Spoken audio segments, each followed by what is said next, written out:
Hello વિદ્યાર્થી મિત્રો, મારું નામ સૌરભ ગોયલ છે અને આપણે જોઈ રહ્યા હતા એડવાન્સ મેથેમેટિક્સ. એડવાન્સ મેથેમેટિક્સમાં આપણે ચાલુ કર્યું ફંક્શન. ફંક્શનનું આપણે ડેફિનેશન, એનો હિસ્ટ્રી, પછી એના ટર્મિનોલોજી જોયા. તો મિત્રો આજે આપણે ચાલુ કરીએ ટાઇપ્સ ઓફ ફંક્શન. બરાબર મિત્રો, તો જોઈએ કેટલા પ્રકારના ટાઇપ્સ છે એના વિશે સમજીએ. ટાઇપ્સ ઓફ ફંક્શન મિત્રો જોઈશું તો પહેલો ફંક્શન છે વન ટુ વન ફંક્શન, બીજું ફંક્શન છે મેની ટુ વન ફંક્શન, ત્રીજું છે ઓન ટુ ફંક્શન, ચોથું છે ઇનટુ ફંક્શન, અને પાંચમું છે આઇડેન્ટિફાઈ ફંક્શન, અને છઠ્ઠું ઇનવર્સ ફંક્શન. તો ટોટલ ટાઇપ્સ ઓફ ફંક્શન કેટલા પ્રકારના છે? તો 6 પ્રકારના છે મિત્રો. બરાબર છે મિત્રો. આના વિશે આપણે ડિટેલમાં જોઈશું. પહેલા આપણે ઉપર જોઈ લઈએ મિત્રો. વન ટુ વન ફંક્શન શું કહેવાય છે? બીજું નામ એનું તો ઇન્જેક્ટિવ ફંક્શન. બરાબર મિત્રો, વન ટુ વન ફંક્શન શું કહીએ છીએ? બીજું તો ઇન્જેક્ટિવ ફંક્શન. બરાબર મિત્રો. એના પછી ઓન ટુ ફંક્શન જુઓ મિત્રો, આ ઓ છે, આના પછી બીજો આમાં આવશે, આ વન ટુ વન છે on two function. On two function ને બીજું કહેવાય તો સબ્જેક્ટિવ ફંક્શન. બરાબર મિત્રો, તો કેવી રીતે યાદ રાખીશું? બે ઓ છે, એક ઓ થી ઇન્જેક્ટિવ થાય, બીજા ઓ થી સબ્જેક્ટિવ થાય. બરાબર મિત્રો. ઇન્જેક્ટિવ અને સબ્જેક્ટિવ બંને ભેગા થાય તો શું મળે? બાઇજેક્ટિવ ફંક્શન. અને જો ફંક્શન બાઇજેક્ટિવ હોય તો એ ફંક્શન કેવું? બીજું કેવી રીતે કયું ફંક્શન બની શકે? Inverse function. બરાબર મિત્રો, ઇનવર્સ ફંક્શન શું છે અને આ બીજા ફંક્શન શું છે એ બધું ડિટેલમાં સમજીશું. અત્યારે આપણે સમજીએ ઇનવર્સ ફંક્શન ક્યારે થાય? જ્યારે ફંક્શન 1 to 1 કાં તો ઓન ટુ ફંક્શન થાય તો એ ઇનવર્સ ફંક્શન થઈ શકે, અધરવાઇઝ એ ઇનવર્સ ફંક્શન ના થઈ શકે મિત્રો. તો ચાલો આના પછીનું આપણે એક ડિટેલમાં જોઈએ. તો મિત્રો ચાલુ કરીએ પહેલું 1 to 1 ફંક્શન. 1 to 1 ફંક્શનને શોર્ટમાં યાદ રાખવું હોય તો 1 એરો 1 ને. બરાબર મિત્રો, તો શું હશે? આ કોડોમેન છે, આ કોડોમેન છે. બરાબર મિત્રો, ફંક્શન આપેલું છે function f from z to z. બરાબર છે. તો મેં તમને આની પહેલા લેક્ચરમાં કીધું હતું એરો પછી શું હશે? તો કોડોમેન. તો કોડોમેન શું છે? તો z છે. આવલી ડોમેન શું છે? તો z છે. z શું છે? તો ઇન્ટીજર છે મિત્રો. ઇન્ટીજર ની વેલ્યુ ક્યાંથી આવશે? કે -ઇન્ફિનિટી ટુ 0, 0 ટુ ઇન્ફિનિટી. બરાબર છે. તો આ ઇન્ફિનિટી ની વેલ્યુ છે. બંને સાઈડ સેમ છે મિત્રો. તો શું કીધું છે આપણે? એક એરો એક ને. તો જ્યારે ઇન્ફિનિટી હશે તો ઇન્ફિનિટી થશે. આપણે કોઈ પણ નંબર લઈએ વચ્ચે, -3 થી એરો -3 ને કટ કરશે, -2 થી -2 ને કરશે, પછી -1 થી -1 ને કરશે, એમ એઝ ઇટ ઇઝ. એટલે તમે શું જામાં શું જોવા મળશે મિત્રો? કે આ બાજુ ઇન્ટીજર, આ બાજુ ઇન્ટીજર, તો એકબીજાને કટ થશે, તો એક એરો એક ને થશે. તો આવા ટાઈપના જે ફંક્શન બનશે એને કહેવાશે 1 to 1 ફંક્શન. એને શોર્ટમાં કેવી રીતે લખાય? 1 એરો 1. બરાબર મિત્રો, આ એક એક્ઝામ્પલ હતું. બીજું એક્ઝામ્પલ જોઈએ. અહીંયા આ ડોમેન છે, આ કોડોમેન છે. ફંક્શન આપેલું છે 3x - 1. બરાબર મિત્રો, ડોમેનમાં શું આપેલું છે? તો 1 2 3 આપેલું છે. હવે આપણે કોડોમેન જોવાનું છે. કોડોમેન કેટલો હશે તો જોવો મિત્રો. આની અંદર વેલ્યુ મૂકતા જઈશું. ફંક્શન શું છે કે ફંક્શન fx 3x - 1. x ની જગ્યાએ 1 મૂકીશું તો શું આવશે?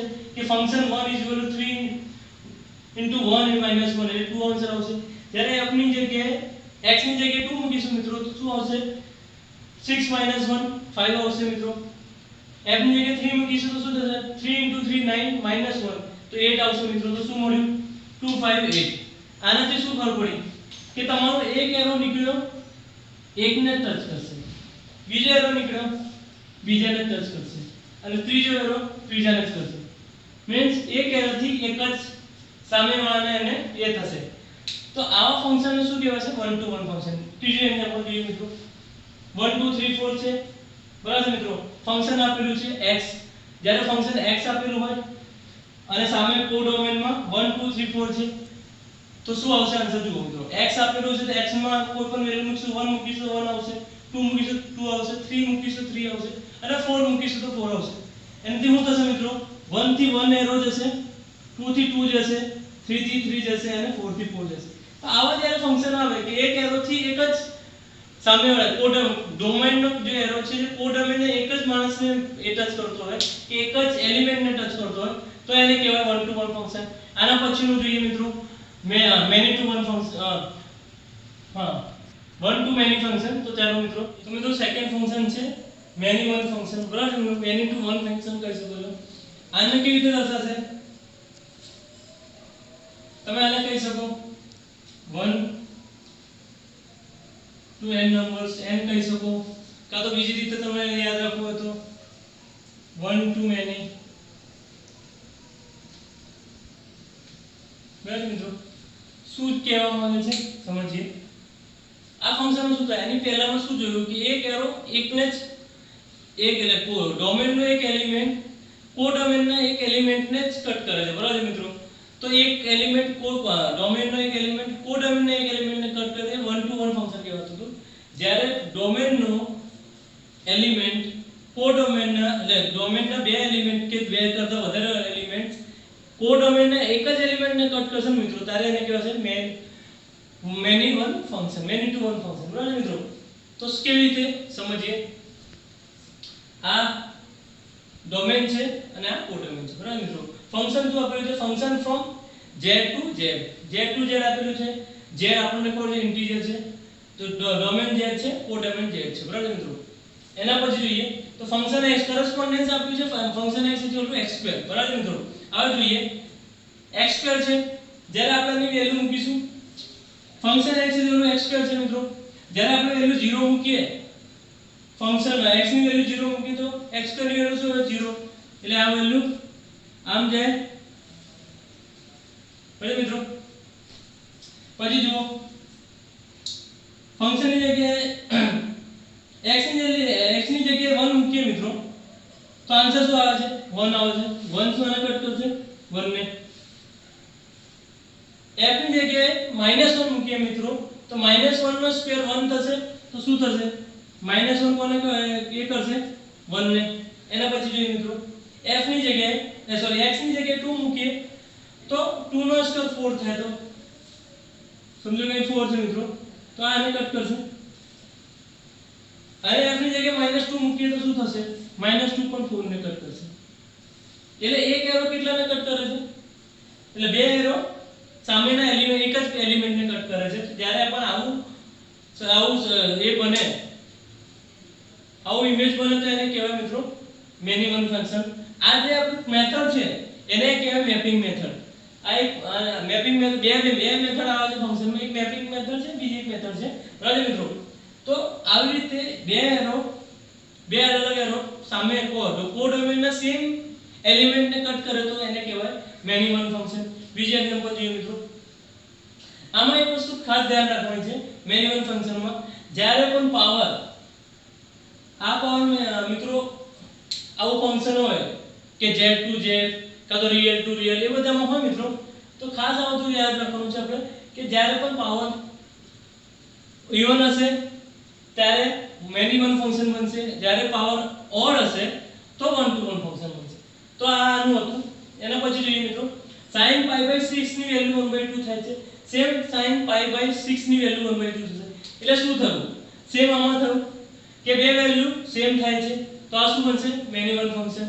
બરાબર મિત્રો, આ તો આપણું હતું મેની વન ફંક્શન. આના પછીનું ફંક્શન ચાલુ કરીએ. ત્રીજું ફંક્શન છે ઓન ટુ ફંક્શન અને ચોથું ફંક્શન છે ઇનટુ ફંક્શન.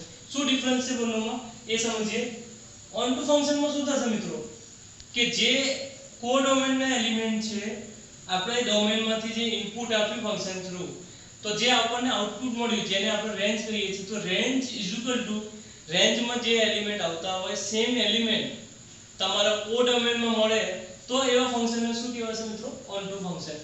અને ઇનટુ ફંક્શનમાં શું છે કે તમે ઇનપુટ આપ્યું, તમે ડોમેનમાંથી ફંક્શન થ્રુ એ આપ્યું, તો તમને જે રેન્જ મળે છે એ રેન્જ ના એલિમેન્ટ અને b ના એલિમેન્ટ કરતા રેન્જ ઓછી હોય. એક્ઝામ્પલ લઈએ મિત્રો કે b માં 6 એલિમેન્ટ છે અને રેન્જ 6 એલિમેન્ટ થી 4 એલિમેન્ટ સેમ રેન્જમાં 4 એલિમેન્ટ સેમ આવે છે. તો આવા જે ફંક્શન બનશે એવા ફંક્શનને શું કહેવાશે કે રેન્જ સબસેટ ઓફ b. જ્યારે આવી કન્ડિશન બને કે રેન્જ સબસેટ ઓફ b ત્યારે એને કહેવાશે ઇનટુ ફંક્શન. તો આપણે એક્ઝામ્પલ શું સમજીએ મિત્રો. એક્ઝામ્પલ લીધું છે કે a માં 1 2 3 છે, b માં 4 7 12 છે. બરાબર મિત્રો, તો આપણે આ મેપિંગ થી ડાયાગ્રામ ડ્રો કર્યું. ફંક્શન આપેલું છે function from f function f from a to b અને ફંક્શન x આપ કરસ્પોન્ડન્સ આપ્યું છે fx = x² + 3. તો આપણે ડ્રો કરી દીધું મિત્રો કે a માં 1 2 3 છે, b માં 4 7 12 છે, ફંક્શન આપેલું છે fx x² + 3. હવે મિત્રો આ ફંક્શન માં જ્યારે 1 મૂકીશું ને મિત્રો તો શું થશે? 1 નો સ્ક્વેર પ્લસ 3 તો 4 થશે મિત્રો. તો સામે શું આવ્યું? 4 આવ્યું. તો 4 થી 4 બરાબર મિત્રો. એના પછી આ જ ફંક્શન માં જ્યારે 2 મૂકીએ તો 2 નો સ્ક્વેર 4 4 + 3 7. તો આન્સર શું મળ્યો મિત્રો? 7 મળ્યું. આ જ એક્ઝામ્પલમાં આ જ ફંક્શનમાં x ની જગ્યાએ 3 મૂકીએ તો 3 નો સ્ક્વેર શું થાય કે 9 9 + 3 શું થશે? તો 12. તો અહીં 12 મળ્યું. તો શું મળ્યું? 2 મૂકી તો 7 આવ્યું મિત્રો, 3 મૂકી તો 12 આવ્યું. તો આપણી રેન્જ શું બની? રેન્જ બની આપણી 4 7 12. બરાબર મિત્રો, અહીં જોઈ શકો છો આપણી રેન્જ શું બની? 4 7 12. અને સેમ શું છે? b માં છે. તો શું ફંક્શન બન્યું? આ બન્યું રેન્જ = કોડોમેન. તો જ્યારે પણ આવું કન્ડિશન આવે ત્યારે એને કહેવાય છે ઓન ટુ ફંક્શન. બરાબર મિત્રો, આપણે જોઈ ચૂક્યા છે ઓન ટુ ફંક્શન ને બીજું નામ શું કહેવાય છે? સબ્જેક્ટિવ. Subjective function. અને જો ફંક્શન સબ્જેક્ટિવ હોય, ઇન્જેક્ટિવ અને સબ્જેક્ટિવ ભેગા થાય તો શું બને મિત્રો? બાયજેક્ટિવ. અને બાયજેક્ટિવ હોય તો ઇન્વર્સ ફંક્શન બને. એ તો આપણે જોઈએ નેક્સ્ટ ઇન્વર્સ ફંક્શન કોને કહેવાય. એના પછી ઇનટુ ફંક્શન. જેમ મેં કીધું મિત્રો, જ્યારે રેન્જ ફંક્શનની જે રેન્જ છે એ સબસેટ ઓફ b ની, ત્યારે એને કહેવાય ઇનટુ ફંક્શન. કેવી રીતે? તો સમજીએ. a માં 1 2 3 4 આપેલું છે, b માં પણ સેમ 1 2 3 4 આપેલું છે. જોવાથી શું લાગશે મિત્રો? કાં તો આ 1 to 1 ફંક્શન હશે, કાં તો તમારું ઓન ટુ ફંક્શન હશે. પણ અહીં આપણે જોવા જેવી વસ્તુ છે કે ફંક્શન શું આપેલું છે? x - 1 આપેલું છે. જ્યારે પણ ફંક્શન x - 1 આવું રીતે આપેલું હોય ત્યારે ફંક્શન જોવાથી આપણને 1 to 1 લાગે, કાં તો ઓન ટુ લાગે, 1 to 1 ઓન ટુ લાગે. પણ આ 1 to 1 નથી, કાં તો ઓન ટુ નથી. આને કહેવાય છે ઇનટુ ફંક્શન. કેવી રીતે? તો સમજીએ મિત્રો. ફંક્શન આ આપણું મેપિંગ ડાયાગ્રામ છે કે 1 2 3 4 એક બાજુ છે, બીજી બાજુ 1 2 3 4 છે. આ શું છે? તો ડોમેન છે. અને આ શું છે? તો કોડોમેન છે. એટલે a અને b. બરાબર મિત્રો, ફંક્શન x શું આપેલું છે? x - 1. x ની જગ્યાએ જ્યારે 1 મૂકીશું મિત્રો તો 1 - 1 શું થશે? 0. તો 1 0 તો છે જ નથી, તો આ એલિમેન્ટ નથી આવતું એની અંદર. બરાબર મિત્રો. પછી x ની જગ્યાએ 2 મૂકીએ તો 2 - 1 શું થશે? 1. તો 2 ને શું કહી જશે? 1 બાજુ જશે. સેમ 3 મૂકીશું ત્યારે 2 મળશે મિત્રો, અને 4 મૂકીશું ત્યારે 3 મળશે. તો શું થયું મિત્રો? અહીંયા આપણું જે રેન્જ ઓફ ફંક્શન થઈ, તો રેન્જ ઓફ ફંક્શન શું થઈ? અહીંયા 1 2 3 1 2 3. જ્યારે આપણે આમાં જોઈશું b માં શું છે કે 1 2 3 છે પણ 4 નથી આવ્યું. આ મિસિંગ છે. તો શું કન્ડિશન બનશે આપણી? કે range of function subset of b. Right મિત્રો, આ સિમ્બોલને શું કહેવાય? સબસેટ કહેવાય. 3 સિમ્બોલ આવે છે, કન્ફ્યુઝ ના થતા મિત્રો. મેથેમેટિક્સમાં 3 સિમ્બોલ આવશે, તમને હું કહી દઉં. જ્યારે આ u સીધો u આવે એને કહેવાય સેટ. જ્યારે ઊંધો u આવે એને કહેવાય ઇન્ટરસેક્ટ. અને જ્યારે વન સાઇડેડ u આવે c થાય ત્યારે એને કહેવાય સબસેટ. બરાબર મિત્રો, તો આ યાદ રાખજો. તો આ હતું ઇનટુ ફંક્શન. એના પછી આપણે જોઈએ identity function and inverse function. તો મિત્રો ચાલુ કરીએ. પાંચમું ફંક્શન છે આઇડેન્ટિફાઈ ફંક્શન અને છઠ્ઠું છે ઇન્વર્સ ફંક્શન. શું છે ડિફરન્સ બંનેમાં? તો જ્યારે function f from z to z હોય, બરાબર મિત્રો, અને ફંક્શન x આપેલું છે x. જ્યારે આવી કન્ડિશન હોય, જ્યારે ડોમેન અને કોડોમેન બંને સિમિલર હોય, આઇડેન્ટિફાઈ હોય, મીન્સ શું થયું કે બંને સેમ હશે, ત્યારે જે ફંક્શન બનશે એ ફંક્શનને કહેવાય છે આઇડેન્ટિટી ફંક્શન. તમે બીજી રીતે લખીએ કે મિત્રો કે function i from z to z, અહીં શું લઈએ છે ix = x. બરાબર મિત્રો, તો આ શું જોવા મળે છે? આ એને કહેવાય similarity, identity function, same to same. આમાં કોઈ પણ વેલ્યુ મૂકશો તો આન્સર સેમ જ આવશે. તો આવા જે પણ ફંક્શન બને છે એને કહેવાય આઇડેન્ટિટી ફંક્શન. હવે તમે કહેશો સર આ તો કન્ફ્યુઝન થઈ ગયું. આપણું પહેલું હતું 1 to 1. આ 1 to 1 પણ ફંક્શન થઈ શકે છે. યસ, એ થઈ શકે છે. બીજું છે on two function. On two function પણ થઈ જાય. પણ મિત્રો શું થાય છે, આ કન્ડિશનમાં શું થશે? 1 to 1 ફંક્શન જરૂરી નથી કે બંને વસ્તુ સેમ હોય ત્યારે જ થાય છે. 1 to 1 ફંક્શનનો કોન્સેપ્ટ શું છે કે એક એરો કોડોમેનનો એક એરો ડોમેનનો એક એરો કોડોમેનનો એક એલિમેન્ટને કટ કરે ત્યારે 1 to 1 ફંક્શન થાય છે. ઓન ટુ ફંક્શનનું શું એ છે? ઓન ટુ ફંક્શનનું કોન્સેપ્ટ એવું છે મિત્રો કે જ્યારે આપણું જે એ છે range of function is equal to element of domain codomain sorry range of function is equal to element of codomain હોય ત્યારે ઓન ટુ ફંક્શન કહેવાય. પણ આ વસ્તુ ક્યારે કહેવાશે? જ્યારે બંને વસ્તુ સેમ હશે ત્યારે એને કહેવાય આઇડેન્ટિફાઈ ફંક્શન. બરાબર મિત્રો? તો આ ડિફરન્સ હતું. એના પછી જોઈએ ઇન્વર્સ ફંક્શન. આમાં આપણે એની પહેલા જોઈ ચૂક્યા છે ઇન્વર્સ ફંક્શન. તો પણ કયા કયા ફંક્શન હતો ઇન્વર્સ થાય? પહેલું હતું 1 to 1 ફંક્શન અને બીજું છે ઓન ટુ ફંક્શન. હવે મિત્રો તો આ બે જ્યારે ફંક્શન હોય તો એ ફંક્શન ઇન્વર્સ ફંક્શન થઈ શકે છે. હવે શું છે આમાં? Function f from a to b and function g from b to a. જો આવું હોય તો g of f is equal to ia અને f of g is equal to ib. શું કહેવા માંગે છે? સમજીએ કે બે ફંક્શન છે.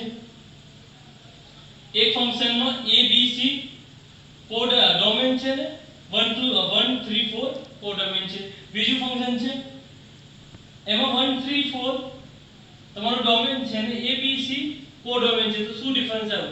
તમે જોશો મિત્રો જે ડોમેન હતું એક ફંક્શનનું બીજા ફંક્શનનું એ કોડોમેન બની જાય છે. જે કોડોમેન હોય છે બીજા ફંક્શનનું ડોમેન બની જાય છે. તો આ વસ્તુ શું થાય? આને કહેવાય ઇન્વર્સ ફંક્શન. શું થયું? ફંક્શન એકબીજામાં કન્વર્ટ થઈ જાય છે. તો આવા ફંક્શન જ્યારે પણ આવે ત્યારે એને કહેવાય છે ઇન્વર્સ ફંક્શન. આ એકનું ફંક્શન અને આ બાજુનો જે ડિફરન્સ થયું જે ટ્રાન્સફર થયું ડોમેન થી કોડોમેનને એને કહેવાય છે ઇન્વર્સ ફંક્શન. તો મિત્રો તમે શું જોયું? a to b કયું તમારું પહેલું ફંક્શન. બીજું ફંક્શન શું કયું? b to a.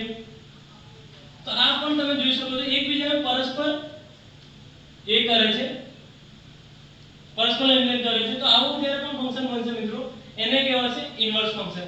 તો વિદ્યાર્થી મિત્રો આ આપણું હતું લેક્ચર ટાઈપ ઓફ ફંક્શન નું. એના પછી આપણે જોઈશું કોમ્પોઝિશન ઓફ ફંક્શન.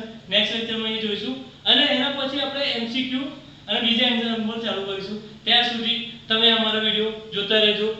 તમને આ વિડિયો કેવો લાગ્યો કોમેન્ટ કરીને બતાવો. જો તમને આ વિડિયો સારો લાગ્યો હોય મિત્રો તો લાઈક કરો અને તમારા જે ફ્રેન્ડ સર્કલ છે એને શેર કરો જેથી એ પણ આ વિડિયોનો લાભ લઈ શકે.